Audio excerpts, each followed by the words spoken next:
I was born in 1951.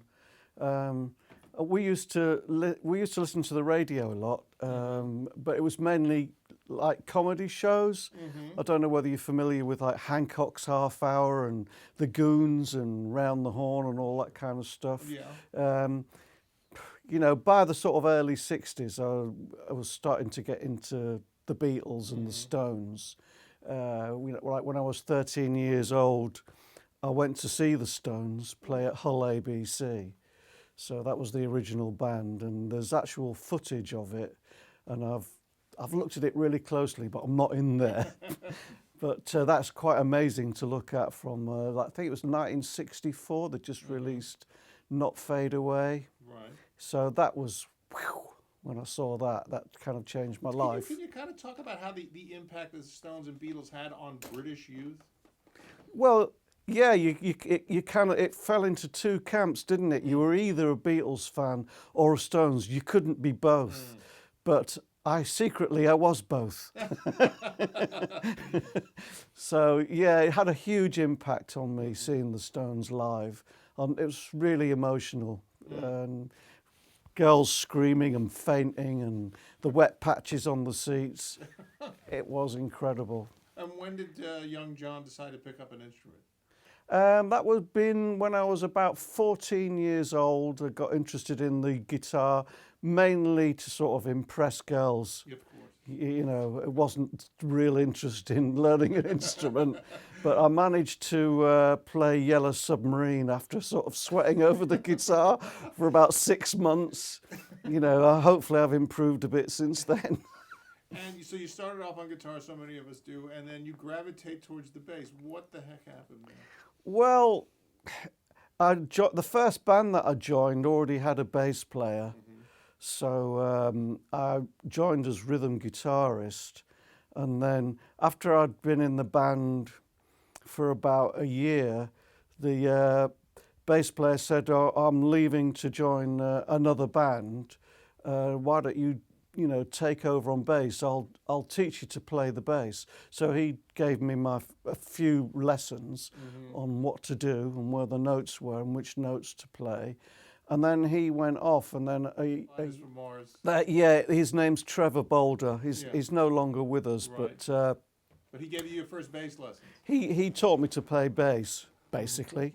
And well, the other thing that's weird about it, when I look back to that, I was 16 years old.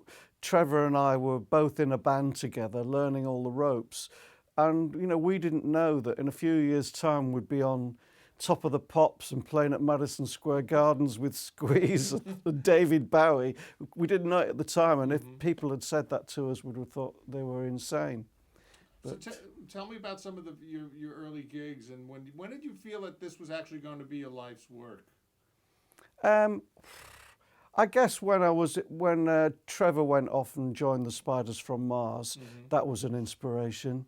Yeah. I thought, maybe I could sort of do something, and then, I went on to be reasonably successful myself. He inspired me, Trevor. Okay. And how did you come to replace Harry and Squeeze? Well, Harry was an amazing bass player. You only have to listen to Cool for Cats. Right. His bass playing on that is really cool. And the problem with Harry was, to no fault of his own, he was incredibly good looking. And I think the other guys in the band ultimately got really pissed off with him shagging all their girlfriends, and so they fired him. And so he was out and I was in. The only problem with that was that in those days I was actually better looking than he was, so eventually I got fired too. But you were with the band when they were hitting their artistic and commercial. Yeah, it was all about timing. I joined the band 2 weeks before Cool for Cats got to number 2 in the charts. So I went from being fairly anonymous to people sort of following me around everywhere in the space of 2 weeks. So it was an incredible time, and it was very good timing, which is what you need in music as well, isn't it? Yeah. What do you feel your contribution to Squeeze was? Well, to begin with, I would have said it was cheap labour. I was on like 35 quid a week for the first year. Okay. I kid you not. Mm. You know, well, I like to think I did think of some riffs and things. Mm-hmm.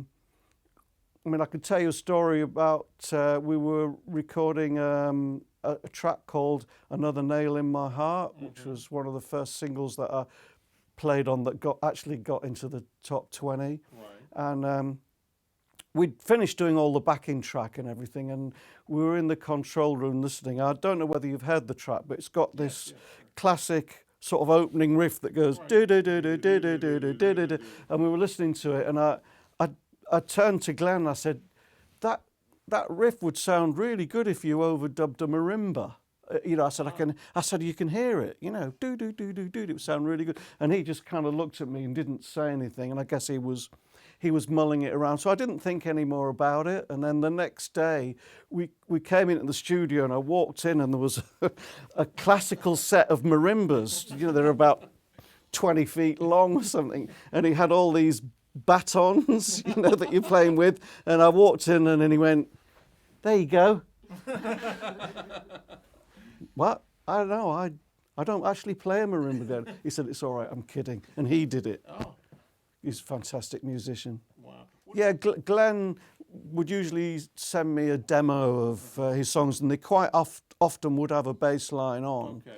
And unless occasionally I could think of a better one, but like with Tempted, for instance, he'd got that bass line, and there isn't a better bass line than the one that he'd written for it, you know. Yeah.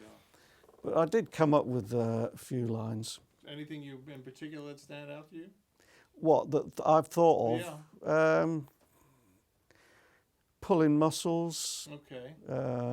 Oh yeah, well, When the Hangover Strikes, which has got an upright bass on it. That's another story. You actually commandeered an upright bass? Well, the story about that is that it was again a shock walking into the studio. There was an upright bass standing there, and I knew that we were going in to record this. You know, it's a slow blues, and I'd rehearsed it with the band. I knew where all the notes were, and I said, "What's all this about?" And Glenn said, "Well, we just thought the track would sound so much better with a double bass." So I said, "You do know this is the closest I've ever been to one," and it was literally the first time I'd ever played a double bass. But I knew what all the notes were because I'd already worked it out, and my intonation was pretty good. So you have to listen to the record, but it was a big deal for me to do that, and it worked out well. The music business is funny like that. They kind of throw you into a really pressurized situation in the studio, and like if you say, "Oh well, I can't play the double bass," you know, they go, "Oh well, we'll get somebody else then." So you say, "Oh yeah, right, I'll have a go," you know. That's happened a lot, you know. That's the spirit. Tell us about your post-Squeeze career. Your solo albums, "Man Who Never Was" and "Based on a True Story," and even the Buzznicks, you retain a lot of that pop flavor that Do you think so? To my ears. Yeah. Well, the Man Who Never Was is an instrumental album, and I also did one called Mind Your Head as well. It's sort of like psychedelic lift music, and I may have picked up a few ideas from Squeeze for those albums, but it wasn't really until Based on a True Story that it's a sort of songwriter's album. They got something that's obviously influenced by Difford and Tilbrook. I've got a present for you. This is sort of another way around it. This is a little trio that I've formed called the Johnny Mustard Trio. All right, tell us about the Johnny Mustard Trio. There you go. And as you can see, it's on a memory stick. Yeah. So I don't sell this on the internet. It's not streamed. Okay. In fact, you can't buy this anywhere. So there's a huge demand for it.